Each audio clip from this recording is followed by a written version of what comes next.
Some stories should never be told, but we tell them anyway. So, turn off the lights, lock the doors, and listen closely. Welcome to Mortuus Noctirum. Tonight, we uncover two unsettling tales. First, the Lantern Bride, then Bone Orchard Pact. So, tell me, if you had to live through one of these stories, which one would you pick and why? Leave your answer in the comments down below. The Lantern Bride. They never warned me about the smell. You expect stories like this to be about fear, the prickling, creeping sensation of eyes watching from the dark, or the cold bloom of dread in your stomach when you know something's wrong. But no one ever talks about how death smells. It's thick in the air here in Grey Lake, inescapable as the damp mist curling off the river. Floral rot, sour earth, the copper tang of water long stagnant. Even the flowers they weave into garlands for the Lantern Festival turn black and wilt before the night is through, like they've soaked up the weight of something waiting beneath the waterline. I should know. I was born here, though I haven't stood on Grey Lake's soil in nearly 20 years, not since my mother gathered me in her arms one fog-choked dawn and stole me away before the lanterns could guide her back. She used to whisper stories to me at night when we lived in the city, far from the river's call, stories about the Lantern Bride, her veil soaked through with silt and sorrow, her skeletal hands scraping against door frames as she searched for her lost groom. My mother's voice would tremble on those words, like she believed speaking them too clearly might summon her.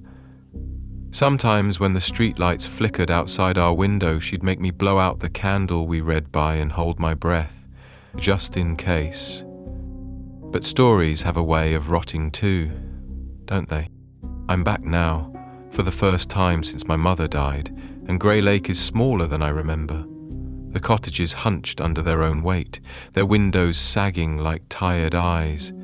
The forest presses in at the edges, gnarled fingers of oak and ash reaching for the rooftops. And the river. The river is the same, wide and slow, glimmering like an open wound beneath the lantern light. The villagers haven't changed either. They stare when they think I'm not looking, faces shadowed beneath hoods or scarves, whispering behind cupped hands. She came back, I hear them say, after all these years. As if the village itself has been holding its breath, waiting for me to step back into place like a missing piece of a puzzle. And tonight is the Lantern Festival. The one night a year when Grey Lake opens its mouth and prays the Lantern Bride will drift away with the current, not crawl ashore. I wish I could say I wasn't afraid, that the stories my mother whispered don't crawl up my spine now, thorned vines of childhood dread curling tight around my throat. I'm not a child anymore. I've seen death. I held my mother's hand as it went cold. I've stood in empty apartments, my breath fogging the windows, listening to nothing at all. But there's something about Grey Lake, something about the way the mist settles too low, too heavy, like a blanket smothering something alive.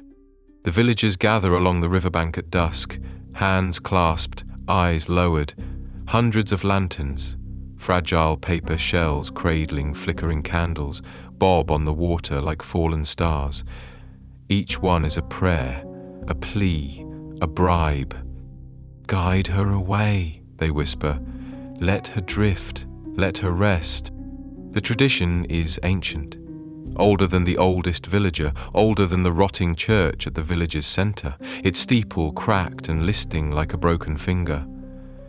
They used to say the lanterns led her spirit downstream, far away from Grey Lake, into the endless dark of the forest where the river vanishes underground, where the dead can't crawl back out. But the water doesn't move tonight. The lanterns float out, trembling on the black water, then pause, flickering like startled fireflies. For a moment, the whole village seems to hold its breath, waiting for the current to catch them. The river never stays still, not here, not in Grey Lake, but the lanterns don't drift downstream. They hover, they tremble, and then, one by one, they begin to float back, uphill, against the current. Soft bumps echo along the riverbank as the first lantern brushes the shore, its flame guttering, waterlogged. Another follows, then another. They pile up, a mass of flickering orange eyes clinging to the earth like hands clawing their way home. The villagers don't speak. They just back away from the waterline, their faces pale as mist, their hands still clasped, but no longer in prayer, more like clenching, as if holding themselves together by force. I don't understand, not at first. My mind searches for some rational explanation, an eddy, a shift in the current, something natural. But the river doesn't do that. It's never done that. And then I remember the stories my mother told me, the warnings, the knocking. It starts late that night, long after the lanterns have choked the riverbank, long after the villagers have retreated to their crooked cottages and bolted their doors. I sit in my childhood bedroom, the window cracked open, the mist curling through like a living thing. At first I think it's the wind, a soft tapping against the glass, rhythmic, patient, but it's too steady, too purposeful. Knock, knock, knock.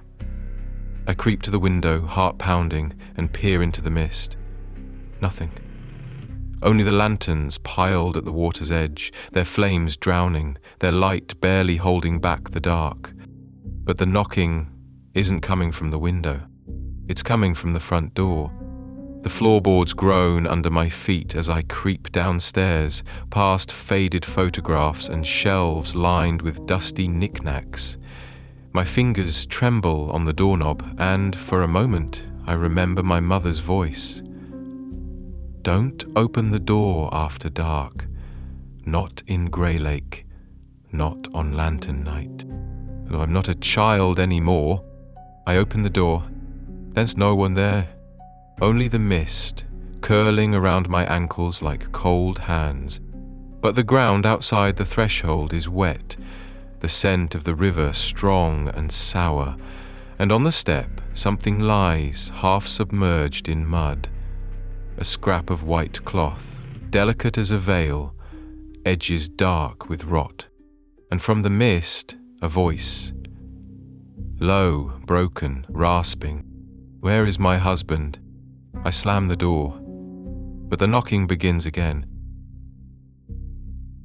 I didn't sleep that night.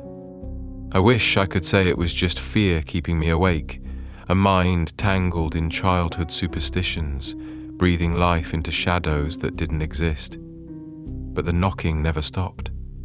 It would fade for an hour, maybe two, leaving me trembling in silence, only for it to return, soft, insistent, each knock tapping the bones of my skull like it was echoing inside my head. Knock, knock, knock. Always three. The mist never cleared. It thickened instead, pressing against the windows like something eager to come inside. I lit every candle I could find, scattering their weak light across the house, but the glow only made the dark seem thicker, a living thing, pooling in the corners, slinking along the edges of the room. And all night I could hear the river, not its usual hush and ripple, but something deeper, a whisper beneath the current, a voice rising and falling with the water's breath. The village slept, or pretended to, but I knew they heard it too. Behind their bolted doors and shuttered windows, they clutched their charms and whispered their prayers. Because we all knew who was out there. By dawn, my nerves were so frayed I jumped at the creak of my own footsteps. Grey Lake streets were deserted when I stepped outside, the mist thinning just enough to show the cottages hunched beneath their rotting thatch, the forest beyond them still and grey. No birds sang, no insect stirred. Even the air felt wrong, heavy and sour, thick with the scent of damp earth, and something sharper beneath it. Something metallic. The lanterns were still there, hundreds of them, crumpled and half-sunken at the water's edge, their fragile paper skins slick with dew and rot. Some still flickered, tiny flames clinging to life despite the damp, but most had drowned. Their empty husks bobbed in the shallows like drowned moths, and the river was still. That's what sent the first real shiver through me, deeper than fear, deeper than any memory my mother had given me. The river in Grey Lake never stopped moving. Even in the stillest summers, it flowed, sluggish perhaps, but alive.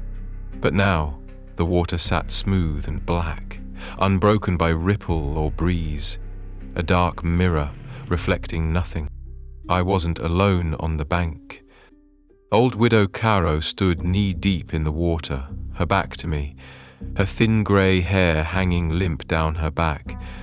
Her hands trembled, her fingers curled into the folds of her dress, and she was muttering soft words, half prayer, half plea. "Widow Caro?" I called softly. She stiffened, but didn't turn. I took a step closer, the mud sucking at my shoes, the cold wetness of it creeping into my bones. "Are you all right?" The muttering stopped, and then, very slowly, the widow turned her head. Just her head. Too far, too smoothly, the bones of her neck crackling like damp wood in a fire. Her face was pale, her skin stretched thin over sharp bones, and her eyes were full of water. Murk lapped against the inside of her gaze, dark and brackish, and when her mouth opened, water spilled down her chin. Her lips moved, forming words I couldn't hear, until she whispered, "Where is my husband?" I stumbled back, heart hammering so hard it made my vision blur. My foot caught on a root, and I fell hard onto the mud, the cold seeping into my palms. But I didn't take my eyes off her. She didn't move. She only stood there, half sunken, her mouth still moving soundlessly, over and over. "Where is my husband?" I crawled back, dragging myself out of the muck, and when I looked up again, she was gone. Only the river remained, black and still, with the lanterns piled like offerings along the shore. I found old Widow Caro's body an hour later, in her own bed. The door was bolted from the inside, no sign of forced entry. Just the old woman lying perfectly still beneath the covers, her hands folded on her chest. Her skin was pale, her lips blue, her hair damp, and her mouth was full of river water. The villagers said she had gone walking in her sleep, that the old stories had gotten into her mind, that the lantern bride had called to her, and her heart gave out from the fear. But I had seen her standing in the river. I had seen her turn her head too far, bones bending like wet wood, and I had heard her whisper the same question I had heard from the mist outside my door. "Where is my husband?" The elders gathered at dusk, their faces drawn and pale, their fingers curled into the old gestures, symbols of warding, of pleading. I wasn't invited, but I stood in the doorway of my childhood home, watching them from across the street. The air was too still, the mist too thick. Even the candlelight seemed dimmer, as though the dark had teeth and was eating it from the edges. They were arguing, voices low and urgent. Words drifted across the square, half heard. The lanterns failed. The water stopped. The bride walks. And one phrase, repeated like a prayer, like a curse. She remembers. My breath caught in my throat. My mother's voice rose in my mind, trembling and thin, whispering in the dark when I was a child too young to understand what fear really meant. They lied to her. They told her it was a wedding, but it was a funeral. They gave her flowers, but they tied her wrists with stones. They promised her a husband, but they gave her the river. The lantern bride wasn't just a story. She was a girl, a real girl, stolen from her family generations ago, chosen by lot or by fate, no one could agree. They dressed her in white and led her to the river's edge, where the village elders bound her hands and lowered her into the black water, whispering blessings as the current took her. A bride for the river, a sacrifice to keep the village safe. But the river didn't keep her. It never did. And this year, for the first time, the lanterns couldn't lead her away. This year, she was coming home. And this year, she wouldn't leave without her groom, even if she had to make him from the flesh of the living. The village doors stayed bolted after dark. Curtains were drawn, lanterns snuffed out. No one would admit it aloud, but I could feel it, the waiting. Every breath in Grey Lake held a tremble. Every silence seemed to stretch too long, as if the village itself was holding its breath, bracing for the knock. I lit a candle and sat by the window, watching the mist coil around the rooftops like a living thing. Grey Lake had always been damp, always a little grey, but this was different. The mist moved with intention, pressing against doors, seeping into cracks, curling under windowsills. It wanted in. The first scream split the silence just after midnight. A high, ragged sound, choked off too quickly. I was already on my feet, candle in hand, when the second scream followed, coming from the direction of the church. My pulse hammered in my ears, drowning out reason. I stumbled into my boots, barely lacing them, before shoving the door open and stepping into the cold night air. The mist greeted me. It wrapped around my ankles, damp and heavy, smelling of river rot and something sweeter. The faint, sick perfume of flowers left too long in stagnant water. I wasn't the only one who heard the screams. A few other doors cracked open, frightened eyes peering into the dark, but no one stepped outside. Not a soul. Cowards, I thought. Though my hands shook as I held the candle out before me, the flame flickering wildly. The sound of my own footsteps felt deafening in the hush, boots sinking into soft earth as I made my way toward the church. The steeple leaned like a snapped bone, the wood blackened with age and damp, the door hanging slightly ajar. The candle's glow shuddered across the threshold, and for a moment, I saw nothing. Then, movement, something dragging across the floor. I stepped inside, the scent of wet stone and old wood thick in my throat. My candle guttered, and I saw her. She was hunched over a body sprawled across the church floor, a villager I didn't recognize, his limbs at wrong angles, his mouth open in a silent scream. Her veil hung in tatters, her dress stained with mud and river rot. Her fingers, too long, too thin, dragged across the floorboards, nails splintered and blackened, leaving trails of water behind them. I couldn't see her face, only the veil clinging to her skull, but I could hear her breath, wet, rattling, rasping with every inhalation, as though the water she drowned in still filled her lungs. Where is my husband? The voice slithered through the room, colder than the air, softer than the mist. It was inside my head, burrowing into my thoughts, dragging them down into the dark water where she waited. The corpse at her feet twitched, just once, a shudder that had no business in the stillness of death. And then her hand slid beneath its jaw, fingers curling, tilting the head up. For one awful second, I thought I saw her mouth, just a slit of blackness, stretch into a smile beneath the veil.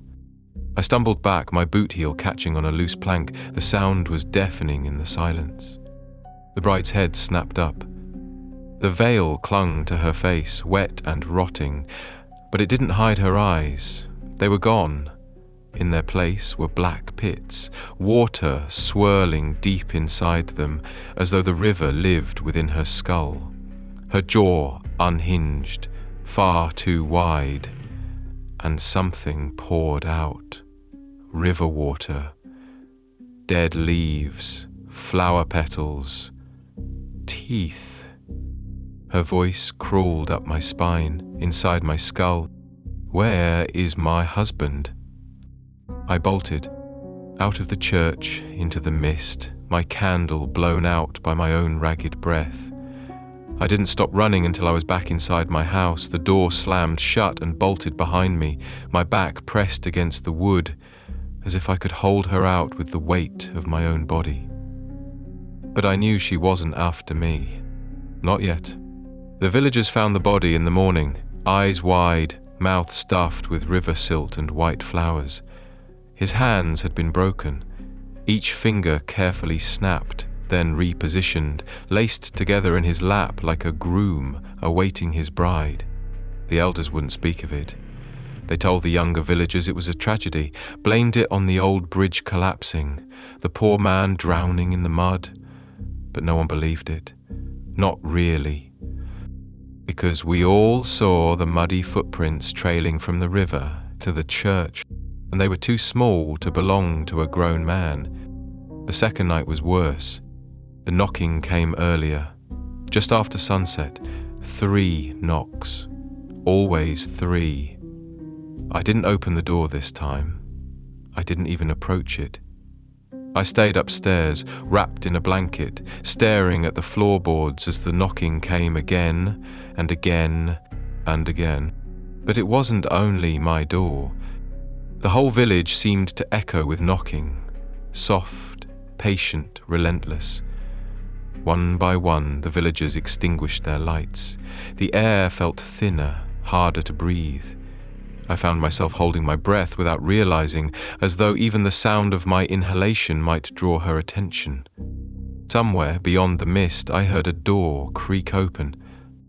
A scream followed, short, sharp, and silenced. She had found another.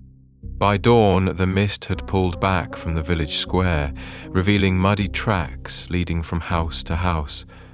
Each door she'd visited was marked, a single muddy handprint smeared across the wood.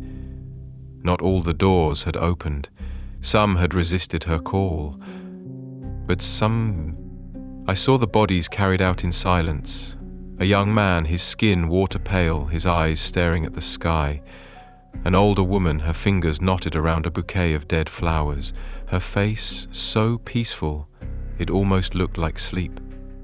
Each of them had been posed, hands folded, feet bare, faces scrubbed clean with river water. Each of them had been prepared, not just deaths, but also weddings. The lantern bride wasn't searching for her groom anymore. She was making him. The elders gathered again, their faces pale, their voices hushed. I didn't need to eavesdrop this time. One of them came to me directly. Old Harlan, the village's last remaining historian, a man my mother once called the keeper of stories. His hands trembled as he stood in my doorway, his eyes sunken, his mouth dry. "She remembers," he said simply. I didn't answer. "We lied to her," Harlan whispered. "We told her it was a wedding. We promised her a groom. But there was no one waiting for her on the other side of the river. Only the dark." The air felt too thick, my lungs too tight. "We thought the lanterns would keep her away," Harlan continued, voice soft with old regret. "But this year they came back. This year the river gave her back to us." I heard the words he didn't say. "This year, she's choosing her own groom." "Why did my mother leave?" I asked softly. Harlan's gaze flickered to the floor. "She knew," he said. "She knew what the village had promised the river, what the river would demand in return." I didn't ask him to say it. I already knew. This year, the lantern bride wasn't just looking for any groom. She was looking for me. I didn't sleep. Not the third night, not with the knocking that came. Slow, patient, as though the bride knew I was awake, knew I was listening. Knock, knock, knock. She wasn't trying to break down the door, that wasn't her way. She wanted me to open it willingly. That was part of the ritual, wasn't it? The groom steps forward to claim his bride. That was the final act, the last kindness they gave her before the water closed over her veil. And the villagers, they knew. I could feel their silence pressing down on me, thicker than the mist. They weren't going to help me.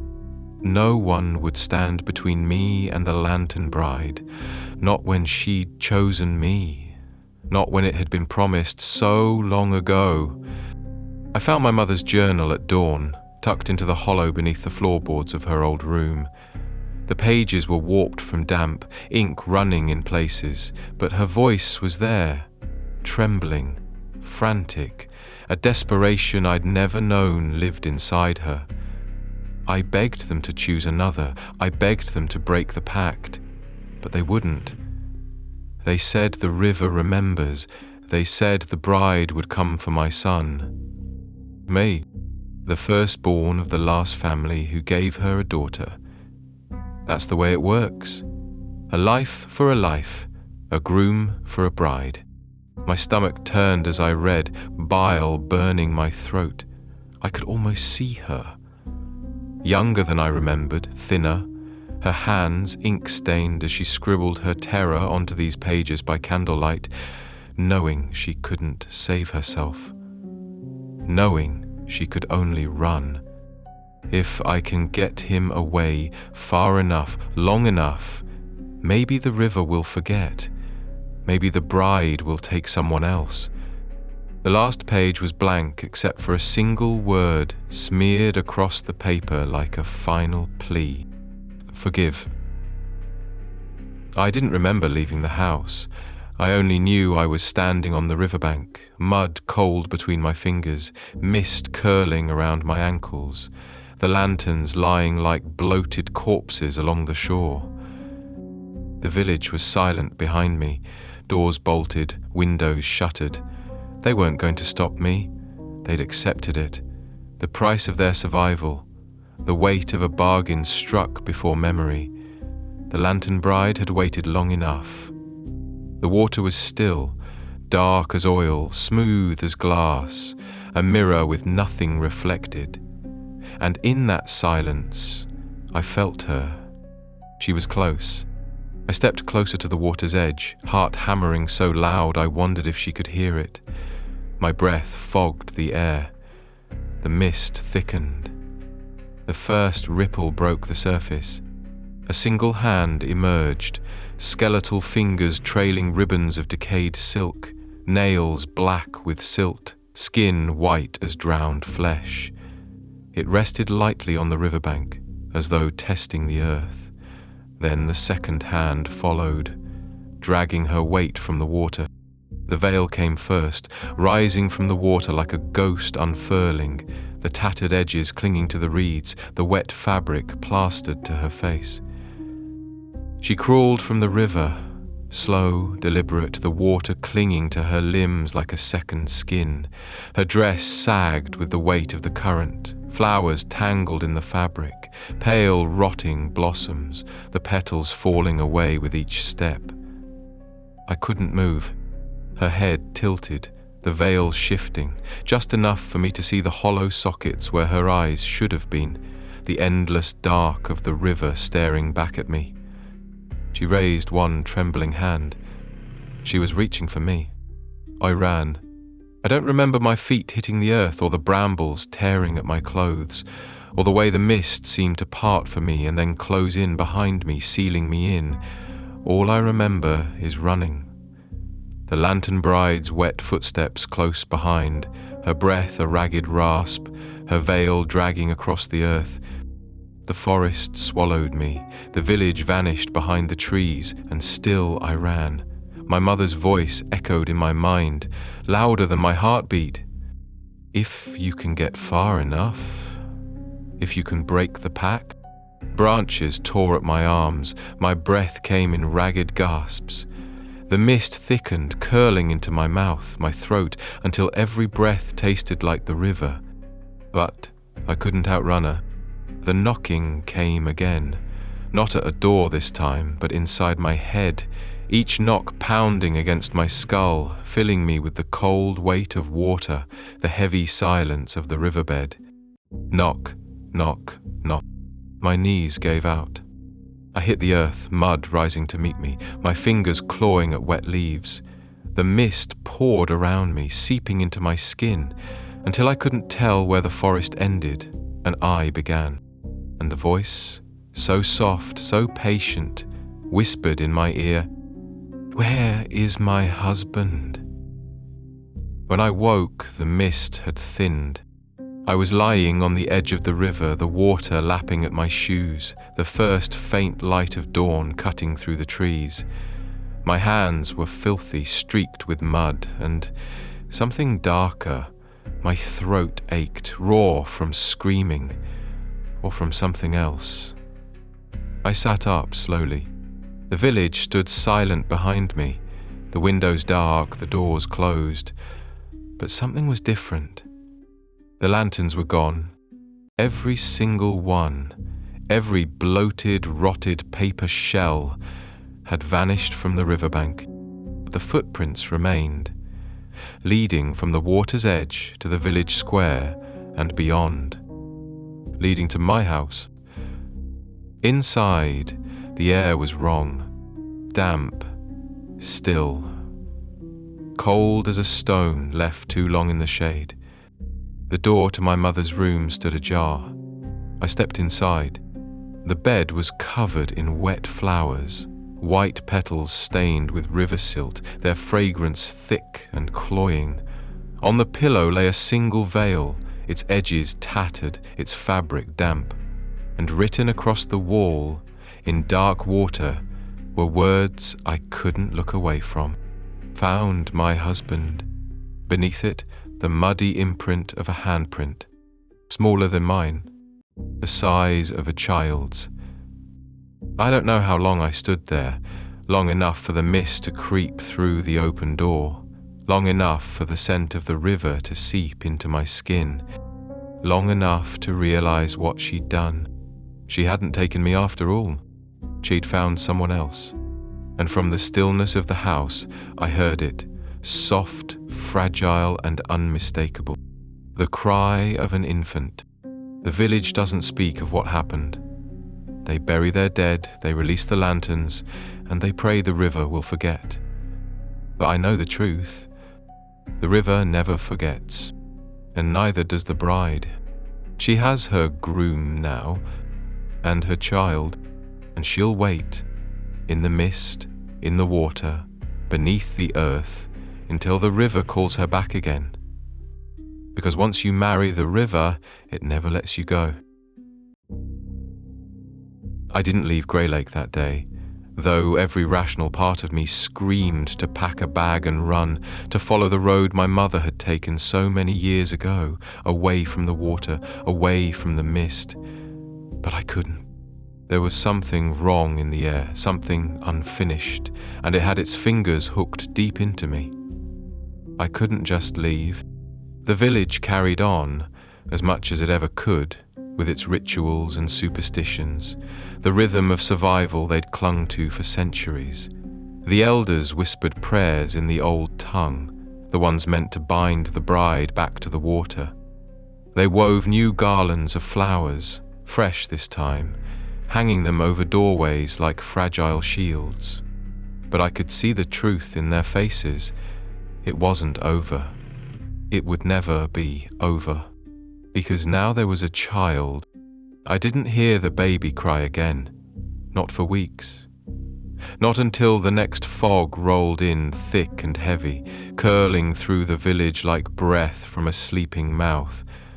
But I could feel her, the presence in the house, the weight of unseen eyes watching from the corners, from the mist beyond the windows. My mother's room had stayed closed after that night. I couldn't bring myself to touch the veil, still lying across the bed, nor could I sweep away the wilted flowers scattered on the floor. They felt like offerings, like warnings. The cry came again on the 5th night. Thin, reedy, the cry of a newborn that shouldn't exist. I followed the sound with shaking hands, my candle flickering against the walls, my footsteps whispering across floorboards too damp for comfort. It led me not to my mother's room, but to the back door, the one that opened toward the riverbank. The door stood ajar, mist seeping in, clinging to the threshold. And in the doorway, something lay swaddled in wet white silk, a bundle no larger than a loaf of bread, the fabric trembling with something inside it, something small, something breathing. I knelt, hands trembling so hard I could barely reach for it, and gently peeled back the edge of the silk. There was no baby, only a tangle of white flowers, their petals half rotted, stems slick with black silt, and nestled among them a single tiny jawbone, the size of a fingertip. Too small for an adult, too old to belong to any living child. A gift, or a warning. The mist pressed against my back as I stood, bundle in hand, the flowers leaking mud between my fingers. The village never spoke of the child. No one asked who its father was, no one asked how it came to be. But I noticed things. A young woman, newlywed, her belly already swelling beneath her apron. Her husband wouldn't meet my eyes when I passed them on the street, but I saw the way his hands shook, the way he stood between her and the river, like it might claim her if he let his guard down. She gave birth in the dead of winter, a boy, pale and silent, eyes wide open. The midwife swore the child was healthy, but the baby never cried, not once, even when the cold crept in and the fire in their hearth burned low. The villagers said it was a blessing. I knew better. The river had taken a groom, and now it had a son. I started hearing the knocking again. Not every night, just some, soft and patient, a reminder. The bride hadn't gone, not entirely. She was part of the river now, part of the mist, part of the earth. Grey Lake itself had absorbed her, her sorrow woven into its bones, and she would wait. For the boy to grow, for the village to forget. She would wait for the next wedding, the next groom. I tried to leave, twice. The first time, the road out was washed away by an unseasonable flood. The river spilling over its banks, swallowing the path under feet of black water. I stood at the edge, staring into the flood, and for just a moment, I thought I saw her face. Half-veiled, her mouth full of river mud, smiling. The second time, my engine wouldn't start. The battery was fine, the tank full, but no matter how hard I turned the key, the car only wheezed, as though the air itself was too thick, too wet, clogging the engine with mist. When I gave up and stepped out of the car, my shoes sank into the mud. The earth was wet, even though it hadn't rained. The final time the lantern bride came to me, I was standing on the riverbank, a lantern in my hand, watching the light tremble against the black water. The mist was thin, the sky clear, the village slept behind me, and she stood beside me. Not a corpse, not a spirit, just a woman, her veil caught in the breeze, her face half hidden but unmistakably human. Her hand touched my shoulder, cold and damp, her fingers feather-light. "You're not my husband," she whispered. Her voice was soft, sad, but I could have loved you. I couldn't breathe. I couldn't speak. The mist swallowed her before I could reply, the weight of the river pulling her back down, piece by piece, until only her veil remained, drifting on the water's surface like a dying flower. The lantern in my hand flickered once. Then it went out. The villagers still release the lanterns each year, hundreds of them, floating downstream, their light trembling against the black water. They say the tradition honors her, but I know better. It's a bribe, a plea, because the lantern bride is patient. She can wait. The river never forgets, and neither does she. Bone Orchard Pact. There's a sound the earth makes when it's hungry. It isn't the rumble of an empty stomach or the creak of branches shifting in the wind. It's deeper than that, a sound so low it hums through your boots, settling behind your teeth like the tang of old metal. I heard it first as a child, following my father through the tall grass behind the house, his shadow long and spindly against the dusk. The sound rose from the ground, vibrating in my bones before I knew what it was. That was the year my father took me to the orchard. We weren't allowed near it on our own, not as children. The bone orchard wasn't for wandering or daydreaming, it was for duty, for the family, for the pact. But that evening, with the sky the colour of a healing bruise and the wind cutting sharp through the corn, my father decided I was old enough to see, old enough to understand. The orchard sat beyond the eastern fields, hidden behind a dense hedgerow that had stood there longer than anyone could remember. The trees inside grew close, their branches knotting together overhead like skeletal fingers pressing into a prayer. The air smelled wrong, not rotten exactly, but turned. A damp, metallic and faintly sweet, like marrow cracked open beneath a butcher's saw. They eat, my father said, his voice barely more than a breath. They always eat. The trees were old, older than the house, older than the Cullens. They stood tall and grey, bark ridged like scar tissue, leaves brittle and thin no matter the season. No flowers, no fruit, just bones, long ones and short ones, clean and smooth as river stone, dangling from branches like obscene ornaments. They clattered faintly in the breeze, a dry, papery sound that raised gooseflesh up my arms. The Cullens had worked this land for generations. Every harvest was plentiful, every winter survived. Our animals stayed healthy, our house, despite the rot gnawing at its beams, stood steady. But none of that came from sweat or sunlight or honest labour. No, it came from this, from the pact, the unspoken contract between earth and blood. We fed the trees, and the trees fed the land. I don't know who planted the orchard, or if it was ever planted at all.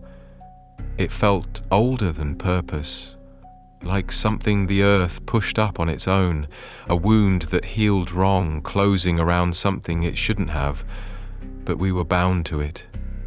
The Cullens never left, never sold the land. We stayed, and we fed. The bones were the price. Old bones, anonymous bones. Where they came from, I wasn't told. Not then. It wasn't my place to ask. I was there to learn how to harvest, to pluck them from the branches before they withered to dust, to place them carefully in the moss-lined baskets that were always left in the shed. I remember the way my hands shook the first time I touched one. A curved rib, smooth and almost translucent in the fading light. It was cold, not like stone or metal, but something worse. A cold that felt like it might slip beneath your skin if you held it too long, spreading until your marrow turned to ice. Gently, my father warned. They remember.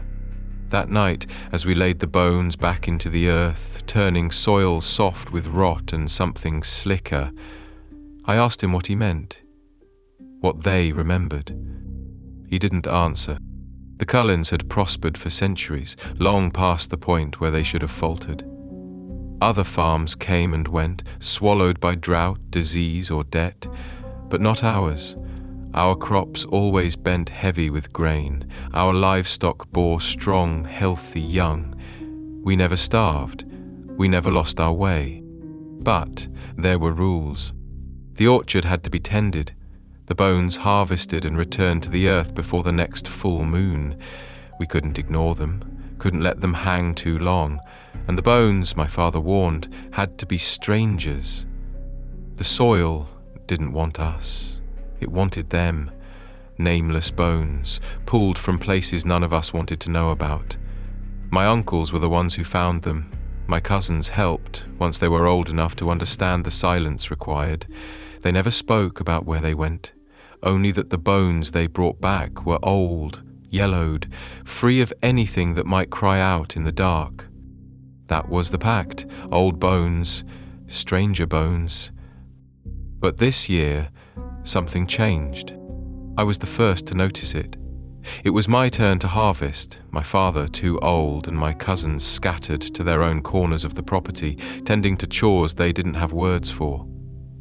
I walked to the orchard alone, the dusk sky heavy with rain not yet fallen.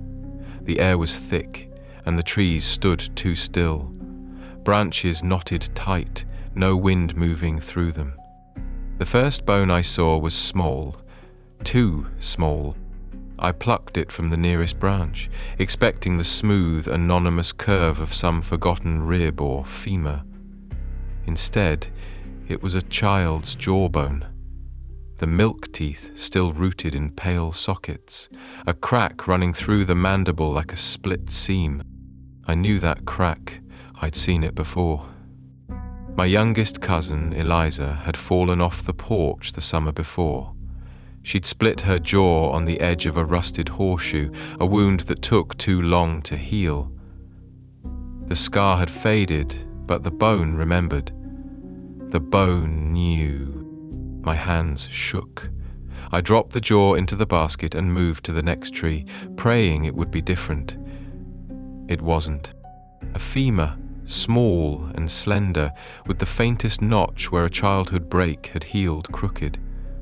A finger bone, the nail still faintly attached, twisted by arthritis into a shape I'd seen curled around a mason jar on my father's workbench. The orchard had changed. It wasn't pulling up strangers anymore. It was remembering us. I left the basket half full, fled back to the house with my heart knocking against my ribs like a fist against a coffin lid. My father was waiting on the porch, the lantern beside him guttering weakly against the coming dark. His face was pale, his eyes fixed on the hedgerow. "We waited too long," he said softly. "We broke the rules. The orchard remembers. The land wants what it's owed. And this time, it wants us." That night, I couldn't sleep. The house was too still. No creak of the floor settling under its own weight, no wind sliding through the eaves, no night birds crying out from the fields. Just silence, heavy and waiting, like the air before a thunderstorm splits the sky. I lay in bed with my hands clenched in the quilt, my breath too loud in my own ears. And underneath it all, beneath the floorboards and the ancient timbers, I could feel it. That hum, that faint vibration like something shifting deep underground. It had always been there, a quiet pulse that most people would never notice. But we did. The orchard was waking up. I rose before dawn, slipping out of bed and into my boots before the light had even touched the windows. My father was already in the kitchen, hands wrapped around a cup of coffee gone cold. He didn't look at me, just stared at the knotty pine of the table like it might open up and swallow him whole. "You're sure?" he said, voice low. It wasn't a question. I nodded. I know Eliza's jaw when I see it. His fingers curled tight around the cup. His knuckles were pale, the veins standing out like roots under thin skin. "They're not supposed to remember us," he whispered. "That's the whole point." But they did. We both knew why. The pact, the one my family had whispered about for generations, never written down, never fully explained, was simple.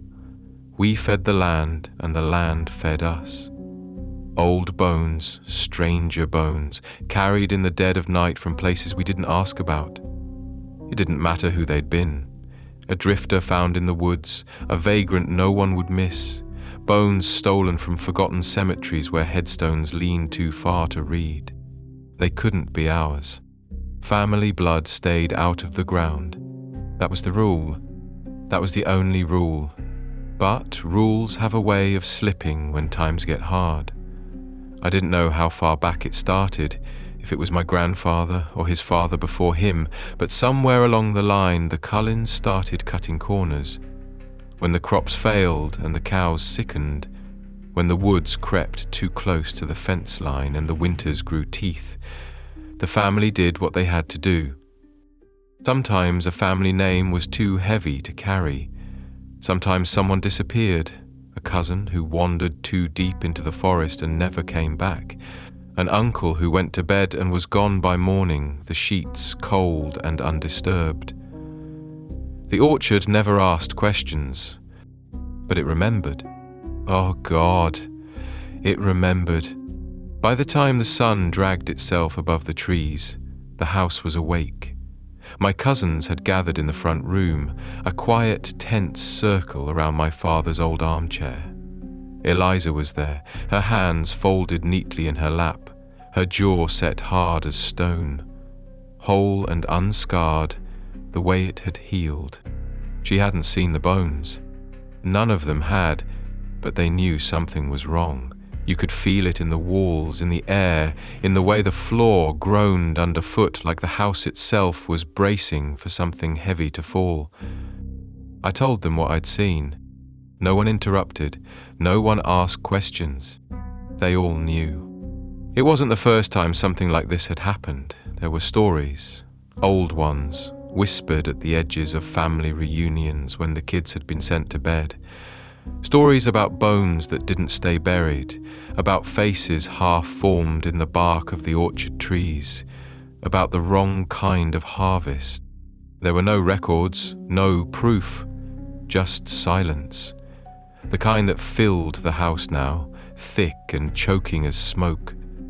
"We have to put them back," my cousin Grace said at last, her voice thin and brittle. "The old way. We dig the pit, we salt the earth, we do the words." She didn't say what the words were. None of us knew. The last person who'd known was my great-grandmother, and she'd taken the ritual with her when she died. In her sleep, in her bed, the way Cullens were supposed to go.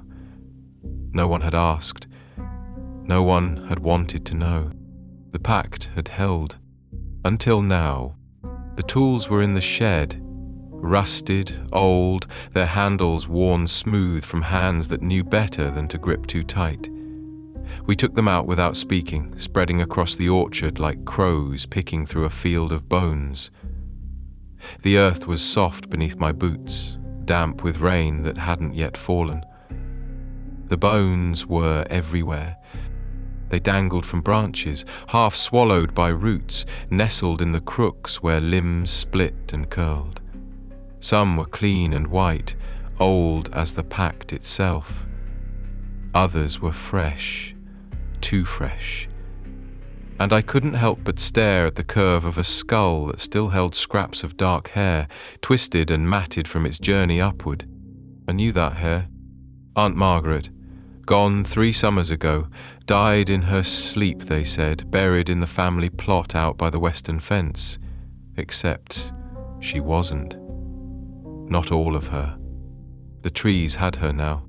I swallowed against the bile rising in my throat and forced my hands to move. We gathered the bones in silence, laying them carefully in the baskets lined with damp moss. The air was heavy, cloying, thick with the smell of earth and rot and something sweeter, like marrow boiled down to syrup. The trees whispered as we worked. The sound was faint, barely more than the creak of branches in the wind, but there was no wind. Not here. Not today. They were speaking, not to us, but to the earth, to the roots, to the bones themselves. They were remembering. By the time the sun hung low and red in the sky, we'd gathered all we could find. enough bones to fill a dozen baskets, some so old they crumbled to dust at the touch, others too fresh to be anything but ours. My hands were shaking by the time we reached the center of the orchard. The oldest tree, the one we never touched. Its roots were bare, pushing up through the earth like the fingers of something buried alive. The pit was already there. It was always there. We worked in silence, piling the bones into the earth, salting them with hands that had forgotten the words. There was no prayer, no ritual, just dirt and salt and silence. The silence of a family who'd held its secrets too long. The ground swallowed the bones with a sound like a sigh, long and low, the exhalation of something that had waited too long to be fed. The earth trembled beneath my feet, and for a moment I thought it was over. Then the ground cracked open, and the trees began to sing. It wasn't a melody, not the way a lullaby curls gentle in the air or the way hymnals swell up in a church pew. This was older, wilder. A vibration through root and marrow, a scraping against the inside of my skull like teeth gnashing in the dark. The sound made me stagger, one hand catching on the brittle bark of the oldest tree. It was warm.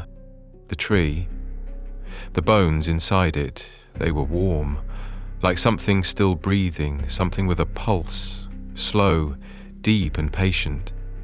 My fingers curled against the bark and I felt it there, thrumming like a second heartbeat, not my own. The orchard had woken up.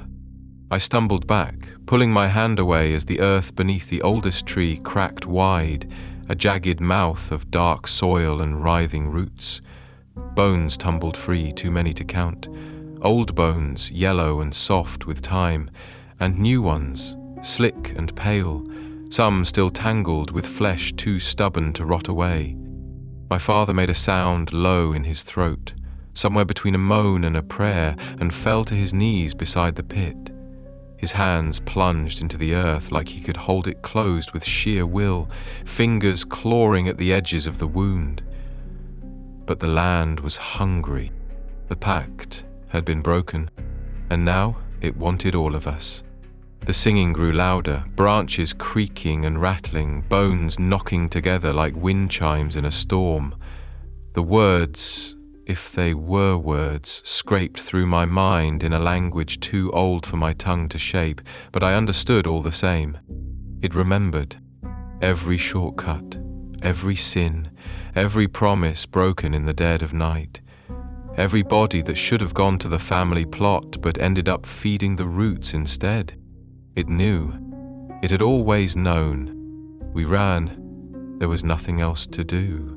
The earth was already shifting, the trees leaning in toward each other like conspirators sharing secrets, their limbs tangling and twisting until the path out of the orchard was gone. The hedge that had once guarded the entrance had thickened, branches curling like ribs, thorns like teeth. The orchard was closing its mouth. My father tried to speak, to tell us to keep running, maybe, but the ground gave out beneath him and he was gone. Swallowed without ceremony, just a dry whisper as the earth took him back. I saw his hand for a moment, fingers splayed, the gold of his wedding band gleaming in the dying light. Then the soil covered it. We didn't stop. We couldn't. My cousins and I, Grace, Eliza, and the others, we ran blind through the narrowing rows of trees, hands outstretched to claw through the grasping branches. They tore at us, the bark slick with something that smelled too much like blood. And I realized the trees weren't just pulling up bones anymore. They were growing flesh. The bark rippled under my fingers, pulsing, and I saw a face. My mother's face, her mouth stretched open in a silent scream. Her eyes were blank, her skin peeling away to expose the grain of the wood beneath. Her hands, my God, her hands, reached for me, fingers dripping with sap the color of bile. I tore myself away, breath ragged in my throat, and nearly collided with Eliza. "We're not getting out," she said, her voice flat with the clarity of fear. She was right. The orchard had been fed for generations, but it was still hungry. And now that it had remembered who we were, whose blood had watered its roots, it wanted us all, not in pieces, not bone by bone. It wanted us whole. The wind shifted, carrying the scent of earth and something older, something wet and rotting deep beneath the soil. Marrow curdled and turned sour with time. I could taste it in the air, coating my tongue like copper and mold. The bones weren't strangers anymore. They were Cullens, fathers and mothers, uncles and aunts, cousins who'd gone missing in the night, who'd wandered too far into the orchard and never come back. The pact hadn't been broken all at once. It had rotted through slowly, like a disease in the family blood. "Back to the house," I said, grabbing Grace's wrist. "We need the house." It was a desperate, stupid thought, but it was the only one I had. The house had always stood on the edge of the orchard, close enough to feel the hum in the walls, but just far enough to not belong. It was ours. It was separate. If the orchard wanted us, it would have to cross that threshold. Maybe, I thought, we could hold it off, just for the night. Maybe. We stumbled into the yard as the sky went red and the air thickened, the ground beneath our feet no longer solid. It was swelling, the soil shifting and rippling as if something deep below was waking up. Something larger than roots, larger than bones, something ancient. The house stood ahead, its windows dark, its roof slumped under the weight of years. The front door stood open, swinging gently in the breeze. But the air inside was colder than the grave. The house wasn't safe anymore. The house had never been safe. The pact had touched it too, through hands that carried bones and soil, through boots caked with orchard mud. The rot was in the beams, in the floorboards, in the stone of the foundation. The house might have stood outside the orchard, but the orchard was already inside the house. Still, we ran for it. What else could we do? We crossed the threshold just as the last light bled out of the sky, slamming the door shut behind us. The silence inside was worse than the noise outside. It was expectant, like the house itself was holding its breath, waiting for something, or someone. The floorboards groaned under our weight, but the sound was wrong. Not wood flexing, but bone bending underfoot. The walls sighed, the wind sliding through cracks where the plaster had fallen away, and it carried voices with it. Cullen voices. Some I knew, some I'd only heard in stories, all whispering the same thing. Feed the earth, feed the roots, feed the bones. The front door shuddered under an unseen weight, the wood splintering as branches pressed against it from the outside. Branches, or fingers. They were inside the walls now too. The house was no shelter. It was a mouth, and it was hungry. The sound of splitting wood is different when it's not just wood. There's a dampness to it, a wet crunch like marrow cracking under a cleaver. A noise you feel in the pit of your stomach long before your ears can process it. That was the sound the front door made as the branches pressed harder, the hinges shrieking in protest before giving way entirely. The door fell inward, scraping across the floorboards, leaving behind a smear of black sap so thick it glistened in the dim light. The trees weren't just at the door anymore, they were inside, they were part of the house. The walls pulsed faintly, like lungs struggling for air. Thin, dark veins ran along the plaster, tracing cracks that hadn't been there before, each one pulsing in time with the hum rising from the floor. When I pressed my palm to the wall, it was warm, like living flesh, and the vibration inside it shuddered under my skin. The house was part of the orchard now. We'd waited too long. "Eliza," I whispered, but my voice barely carried over the low creak of branches sliding through the broken doorway. She stood at the foot of the staircase, her face pale, her hands clenched in the hem of her shirt, like a child afraid to let go. "They're inside," she said. I wanted to tell her she was wrong, that the house was safe, that the walls would keep us, that the pact didn't reach this far, but I couldn't, because I could hear them, just beneath the surface, not footsteps, not whispers, just bones shifting inside the walls, like the whole house was breathing through marrow and rot. The floorboards swelled beneath my feet, rising unevenly like something trying to push its way up from below. I stepped back, my heel hitting the edge of a loose board. The wood cracked open, and a hand, pale finger bones showing through ragged skin, clawed up through the floor. Aunt Margaret's hand. I knew that twisted knuckle, the one she used to rub when the weather turned cold. The gold of her wedding band was gone, the flesh around it eaten away by soil and time, but the fingers still curled and flexed, grasping for something, for me. I stumbled backward, grabbing Grace by the arm and yanking her with me toward the kitchen. The branches at the front door slithered across the floor like blind, groping fingers, dragging themselves toward us with a slow, deliberate patience. The bones we'd buried were rising. The orchard wasn't just remembering us, it was becoming us. The kitchen was no safer. The windows were black with sap, branches tapping gently against the glass from the outside like knuckles against a coffin lid. The old wooden table where we'd sat for every family dinner had split down the center, something pale and wet rising through the crack. Vertebrae stacked like a staircase, ribs curling outward like grasping hands. The house was growing bones. The orchard was inside now, all the way inside, its roots wrapped around the foundation, pressing through the beams, spreading like a tumor through the bones of the house itself. Every step we took sent splinters crawling up our legs, little things that might have been wood or might have been teeth, digging in, hungry for flesh. "We have to go," Grace whispered, her voice barely more than a breath. "Where?" I asked, because there was nowhere left.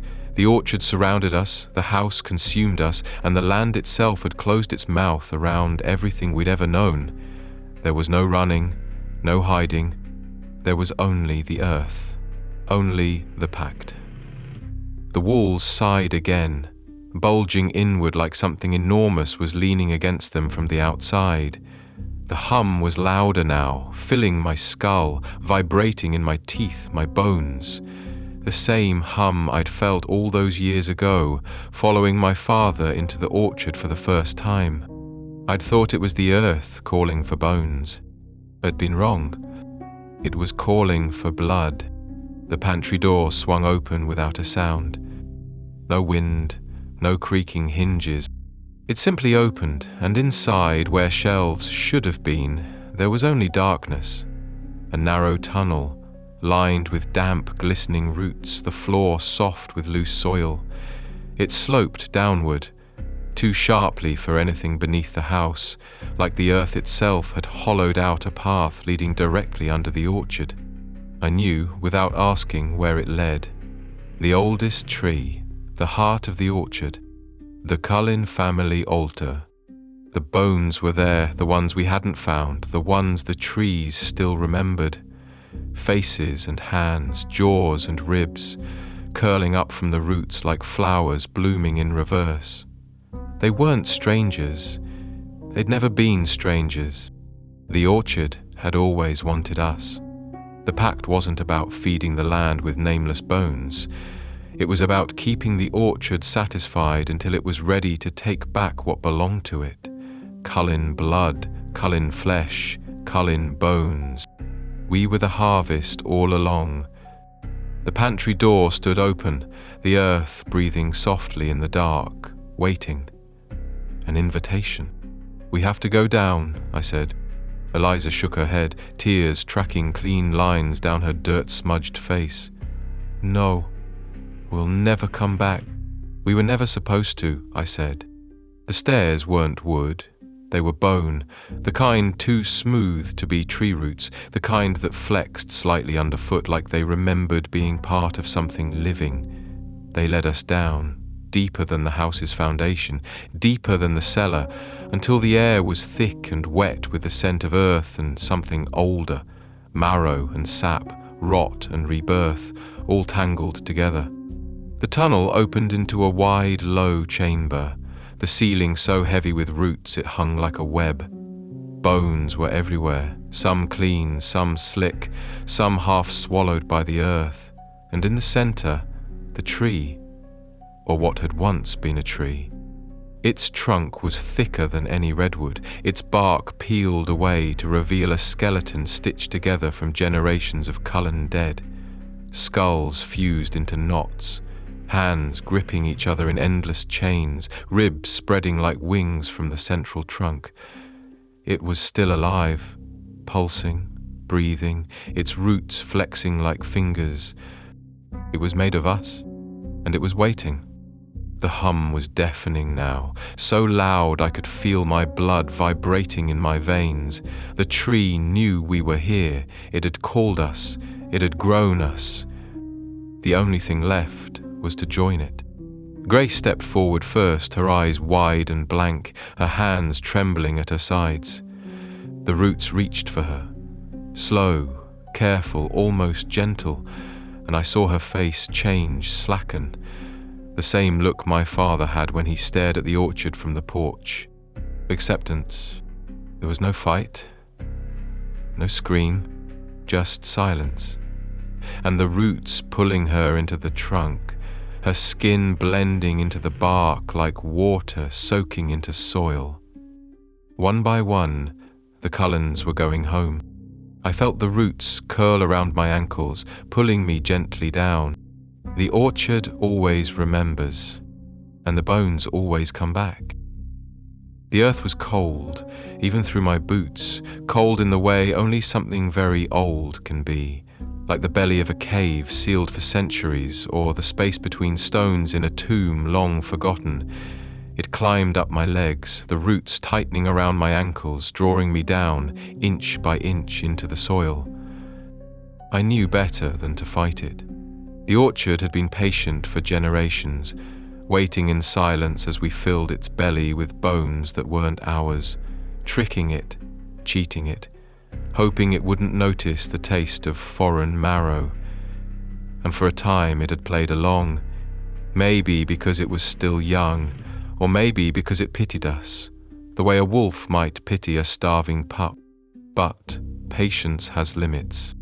The roots slid higher, curling over my knees, the bark splitting into smaller tendrils, some no thicker than fingers, others wide and heavy as arms. They knew the shape of me, knew where my bones fit into the larger design. The orchard had always been a puzzle, and my family had been feeding it pieces for centuries. Now it wanted the last ones. It wanted the Cullens whole. Eliza clung to me, her fingers digging into my sleeve, her breath coming fast and sharp. The roots had her too, sliding up her calves, curling into the fabric of her jeans like they meant to peel her apart, layer by layer. Her mouth opened, but no sound came out, only a thin, shivering breath, like the orchard had already stolen her voice. I didn't know what to say. There were no words for this, no prayer to reverse what we'd set in motion. The orchard wasn't something we could fight because it was us. Every lie, every burial, every compromise made for the sake of survival had been fed into the soil until the roots knew our family better than we knew ourselves. The orchard was Cullen flesh. The roots slid over my chest, coiling across my ribs, pressing in gently, too gentle, like hands comforting a dying man. My breath hitched, the hum inside the earth shifted, and for the first time it felt like a voice. Not a single voice, but many, a choir of the dead, every Cullen swallowed by the land, every promise whispered into the dirt, all singing in unison. You are the last. My head snapped back, the roots tightening around my throat. Not enough to choke, not yet, but enough to keep me still. I could see the great tree at the center of the chamber, its bark shifting like living skin, faces pressing out against the surface. My father's face was there, slack and pale, his mouth stretched in something that wasn't quite pain, wasn't quite peace. They were all there, Margaret and her husband and the cousins who had vanished into the trees over the years. Faces I didn't recognize, too. Cullens from long before my time, each one locked inside the trunk like a fly in amber. "You are the last." The words weren't mine, weren't spoken aloud. They were pressed into my skull, vibrating in my bones the way the hum always had.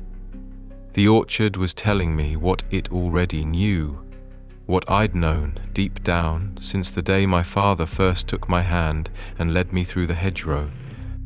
The pact was never about strangers' bones. It was always about family. The Cullens didn't just tend the orchard. They grew it, each generation planting itself into the soil, bone by bone, root by root, until the orchard was nothing but Cullen flesh turned inside out. We were the harvest. We had always been the harvest. Eliza was crying now. Not loud, not sobbing, just tears sliding down her face as the roots pulled her closer to the earth. I tried to reach for her, but my arms were pinned, the bark tightening like a parent's hand on a child's wrist. Her eyes met mine, wide with terror and something else. Understanding. She knew. The orchard was our inheritance. The land wasn't passed down. We were. The pact had never been with the land at all.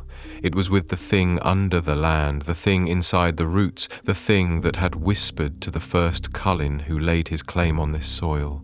A pact made in desperation, sealed with blood.